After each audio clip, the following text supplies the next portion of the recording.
We are taught that failure is defined by the scoreboard, losing the finals, dropping the ball, striking out with the bases loaded. But what if the greatest failure in sports wasn't losing the game, but failing even to maintain the belief that you could win? What if the real tragedy is the destruction of that foundational hope, the spiritual collapse that precedes the physical defeat? That profound distinction, the difference between a loss and the destruction of hope, is what we dissect today. Welcome to 615 Al Dia Baseball, where we dive deep into the fascinating character study of expectation-driven baseball culture, analyzing why the constant, almost ritualistic chant of "Arigato gozaimasu," thank you, by the Chunichi Dragons faithful, might be the most revealing, painful, and glorious ritual in all of sports media.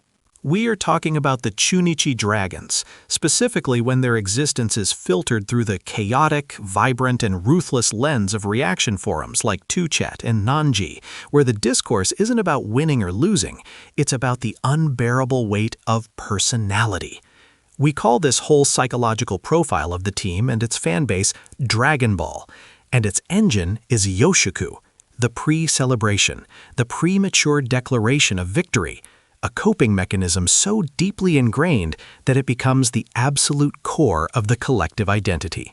When these forums explode with thousands of posts thanking the team before the final out is even recorded, you are witnessing the formation of a unique personality type, the immortal gambler, the big bettor, whose currency is not money, but pure emotional attachment. The central figure in this drama, often the coach shouldering the responsibility, is not defined by their ultimate failure rate, but by their ability to absorb this immense prepaid community trust. We'll call him Coach Aoki, the man who lives perpetually on the knife edge of expected success. The sheer magnitude of this hope is difficult to grasp until you acknowledge the cold data that fuels it, even as that hope frequently fades into dust. Analyst Kenji Sato, speaking on the regional sports channel last month, bluntly stated, "The numbers always show they are very close to victory." In the last 5 seasons, Chunichi has consistently maintained a starting lineup ERA in the top 3 of the Central League. They have the horses to win. But Sato then pointed out the disturbing statistical anomaly that defines Yoshu's destructive power. However, when entering the 7th inning with a 2-point lead, a general anxiety, the perception that an early victory is imminent, seems to spread from the stands right into the coaching area. Sato's data is damning. The Chunichi reserve team's ERA in high-pressure, potentially game-winning situations over the past 4 seasons is 4.12, compared to the league average of 2.85. They didn't fail due to a lack of talent, but rather under unprecedented pressure, stemming directly from their own premature celebrations. This brings us to the core contradiction. Is early victory an act of genuine spiritual belief, or a psychological factor actively leading to disaster?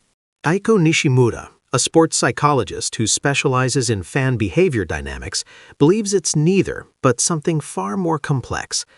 The online feedback streams, the non-G type of analysis, serve as a ritualistic performance space, Nishimura explains. When a fan types, "Thank you for the win," they're not necessarily predicting the future. They're shaping their own narrative and seeking validation from the community. They are creating a temporary world perfect for escaping the reality of constant, heartbreaking failure. Nishimura stresses that this psychological atmosphere is highly transmissible. For Coach Aoki, those celebratory quotes and memes become a tangible cloud. He walks onto the court, knowing the online world has already judged the outcome, and he feels the weight of that fictional victory, perhaps even more so than the weight of the actual score. This emotional connection is the foundation of Chunichi's entire character arc. Consider last season's crucial final game against the rival Tigers, the climactic moment that truly shaped Yoshiku's modern character. It was the 9th inning, the score was tied, and the stadium was absolutely deafening. Oki, who had meticulously managed his pitching lineup all year for this specific moment, threw in his closer, a cool rookie named Taka, who had been untouchable for 2 months. Taka took the mound, And immediately, the Yoshiku machine ran at full, terrifying power. Posts flooded in, thank yous, victory chants, celebratory gifts. The fans were saying, "It is done." Now, many observers, especially those outside of Japanese baseball culture, will immediately offer the predictable counterargument. This is just coping. It's nothing more than fan toxicity masking deep, deep disappointment. They're just putting themselves in a losing position, so the subsequent inevitable collapse will be less painful.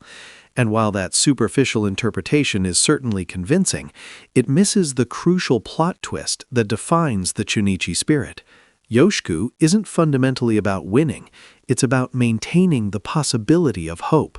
The real tragedy isn't when the team ultimately loses the game. The tragedy is when the fans stop posting those thank yous. That is when the foundation of trust, the shared fiction, finally crumbles. On that fateful night, with the Yoshiku reaching its fever pitch, Taka, the unflappable rookie, threw his signature pitch, the fading splitter. The batter connected. The ball soared, clearing the center field wall by mere inches. A walk-off home run for the opposition. The Dragons lost the game, the series, and the season. But here's the unbelievable truth. The forum streams didn't stop. They didn't devolve into rage. Instead, the posts immediately shifted. They were thanking the team, not for the victory, which evaporated, but for the effort, for the hope, for the promise that had briefly existed. The Dragons may not have won that night, but they proved that the belief system, the Yoshiku, is functionally unbreakable. That shared fiction, the belief in a future that has already been celebrated, is the strongest bond in sports, creating an emotional resilience that defies all logic and all data. This self-inflicted pressure cooker, this willingness to bet pure emotional capital on a game that isn't over, is the very soul of Dragon Ball. Tell me, do you see this behavior as purely self-destructive fan madness, or is it a necessary collective ritual that keeps the possibility of hope alive, even when victory is impossible? Let us know in the comments below. If this deep analysis of sports psychology and cultural expectation resonated with you, ensure you like this video, share it with your fellow fanatics, and subscribe to 615 Aldea Baseball for more deep dives into the beautiful, painful, and often strange psychology of the game.